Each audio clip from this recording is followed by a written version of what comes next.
Supreme court guide lines ప్రకారం పార్టీకి రాజీనామా చేసి ఎన్నికలకు రా నువ్వా నేనా తేల్చుకుందామంటూ స్టేషన్ ఘన్పూర్ ఎమ్మెల్యే కడియం శ్రీహరికి మాజీ ఎమ్మెల్యే డాక్టర్ తాటికొండ రాజయ్య సవాల్ విసిరారు. హనుమకొండ జిల్లా ధర్మసాగర్ మండల కేంద్రంలో బీఆర్ఎస్ పార్టీ కార్యాలయంలో ఏర్పాటు చేసిన మీడియా సమావేశంలో మాట్లాడారు. బీఆర్ఎస్ పార్టీ కార్యకర్తలు అహర్నిశలు కష్టపడ్డారన్నారు. కేసీఆర్ ఇచ్చిన డబ్బుతో గెలిచి స్వార్థ రాజకీయాలతో పార్టీ ఫిరాయింపు చేసి నీ బిడ్డ ఎంపీ గెలుపు కోసం కాంగ్రెస్ పార్టీలో కొనసాగడం సరైంది కాదన్నారు. నీకు దమ్ము ధైర్యం ఉంటే సుప్రీంకోర్టు గైడ్ లైన్ ప్రకారంగా రాజీనామా చేసి ఎన్నికలకు రా నువ్వా నేనా తేల్చుకుందామని సవాల్ విసిరారు. కడియం శ్రీహరి వెంట ఉన్న బీఆర్ఎస్ పార్టీ కార్యకర్తలు రానున్న ఉప ఎన్నికల్లో మళ్లీ బీఆర్ఎస్ గూటికి చేరుకోవాలని పిలుపునిచ్చారు. రానున్న ఎన్నికల్లో కడియం శ్రీహరిని చిత్తుగా ఓడించాలని కార్యకర్తలకు పిలుపునిచ్చారు. రైతులు నిన్ను తరిమికొట్టడానికి సిద్ధంగా ఉన్నారు. అట్లాగే కాంగ్రెస్ వాళ్ళు మా పార్టీలకు ఎందుకు వచ్చినామని వాళ్ళు రెడీగా ఉన్నారు. ఎక్కడ కూడా ఈరోజు కాంగ్రెస్కి పోయిన 10 మంది ఎమ్మెల్యేలు అంతకుముందు గ్రేట్గా బీఆర్ఎస్ పార్టీలో గెలిచినప్పుడు మొదటి లైన్లో కూర్చునే గ్రేట్ ఉండేది. ఇప్పుడు ఎక్కడో ఆఖరి బెంచ్లో కూర్చున్నాడు. మొన్న అసెంబ్లీలో ఆఖరి బెంచ్కి వెళ్ళిపోయాడు కడియం శ్రీహరి. అక్కడ ఉండేటోడు వెనకకు పోయాడు. ముఖం మాడిపోయింది,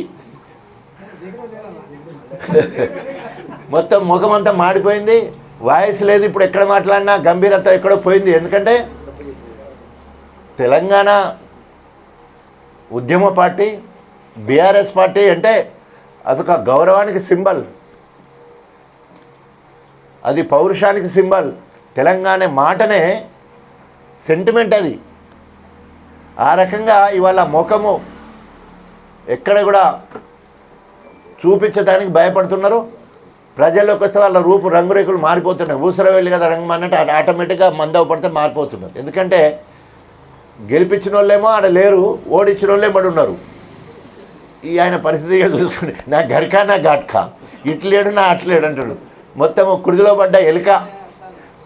పడ్డ ఎలుక లెక్క గిలగిల కొట్టుకుంటాడు ఇప్పుడు కడియం శ్రీహరి. మళ్ళా సిగ్గు శరం లేకుండా మాట్లాడతాడు. నేను డివిజనల్ బెంచ్కి పోతా, నేను సుప్రీంకోర్టుకి పోతా అంటాడు. మౌలిక విలువల గురించి మాట్లాడే కడియం శ్రీహరి, రాజ్యాంగాన్ని గౌరవించే కడియం శ్రీహరి బేషరతుగా రాజీనామా చేసిరా నువ్వా నేనా తేల్చుకుందాం. తెలంగాణ ఉద్యమకారుల అవకాశవాద రాజకీయాలా తెలుసుకుందాం రా అని చెప్పేసి హెచ్చరిస్తూ ఉన్నాం. ఈరోజు 9వ తారీఖు దగ్గర పడతా ఉన్నది. సెప్టెంబర్ 9వ తారీఖు నాడు 4 వారాల గడువు ఇచ్చిండు జడ్జి, హైకోర్టు జడ్జి. 4 వారాలలో సుప్రీంకోర్టు గైడ్లైన్ ప్రకారము పార్టీ ఫిరాయించిన వాళ్ళు ఎవరైనా ఉంటే వాళ్ళు ప్రాథమిక సభ్యత్వానికి ఎమ్మెల్యే పదవికి రాజీనామా చేసిన తర్వాత వేరే పార్టీకి పోవాలా.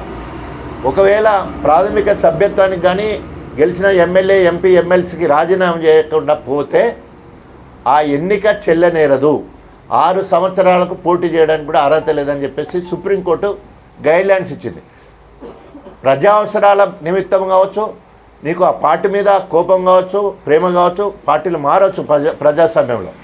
ఎస్, నేను పార్టీ మారాను 2011లో. నా తెలంగాణ బిడ్డల ఆత్మగౌరవాన్ని కాపాడడానికి, తెలంగాణ ఉనికిని కాపాడడానికి, తెలంగాణ అభివృద్ధి కోసం అధికార కాంగ్రెస్ పార్టీకి ఎమ్మెల్యే పదవికి ప్రాథమిక సభ్యత్వానికి రాజీనామా చేసి, ఎమ్మెల్యేకు రాజీనామా చేసి నేను ఆనాడు టీఆర్ఎస్ పార్టీలోకి వెళ్ళినా, ధైర్యంగా వెళ్ళినా, మళ్ళీ ప్రజల్లోకి వచ్చినా, మళ్ళీ 33,000 మెజార్టీతో గెలిచినా.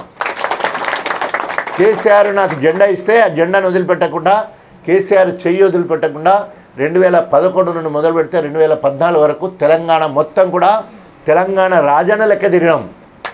నువ్వు తిరుగు, ఏ అభివృద్ధి పేరుతోనైతే నువ్వు ఇవాళ కాంగ్రెస్ పోయినావో ఇప్పటి వరకు ఒక్క పైసా గుండు సున్నా, ఒక్క పైసా తీసుకురాలే. 10 నెలలు అయింది ఇప్పటికీ. కనీసం CDF లేదు. పార్టీ మారిపోయినందుకు స్పెషల్ డెవలప్మెంట్ ఫండ్ అని ముఖ్యమంత్రి గారు అది లేదు. పోనీ ఏదైనా ప్యాకేజీ పట్టుకొచ్చిందంటే ప్యాకేజీ లేదు.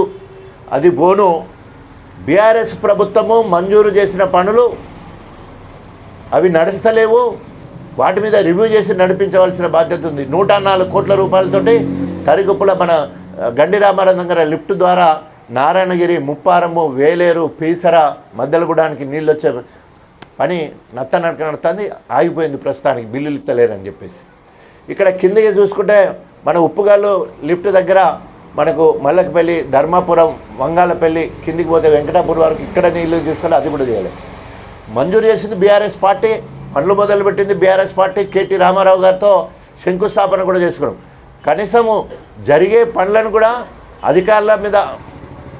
అధికారులను ప్రోత్సహిస్తూ వాళ్ళని ముందుకు పోయి పనిచేసినట్టు చేయట్లే. ఆయన కక్కుర్తి అంతా బిడ్డను ఎంపీ చేయాలి, గంతే, ఏం లేదు. కక్కుర్తి రాజకీయాలు. ఆయన వ్యక్తిగత ప్రయోజనాల కోసం బీఆర్ఎస్ పార్టీని ఇక్కడ ఇటుముచ్చిండు, కాంగ్రెస్ పార్టీని అటుముంచిండు. కాంగ్రెస్నేమో పెంచిందేం లేదు.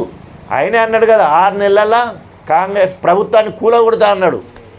సంపత్ రెడ్డి జిల్లా పరిషత్ చైర్మన్ సంతాప సభలో ఆయన మాట్లాడేది ఆయన గురించి మాట్లాడకుండా కాంగ్రెస్ పార్టీని 6 నెలల్లో కూలగొడతామన్నాడు. ఈయన కాంగ్రెస్ పోయిందే కూలగొట్టడానికి. భస్మాసుర హస్తం, కడియం శ్రీగారు అంటేనే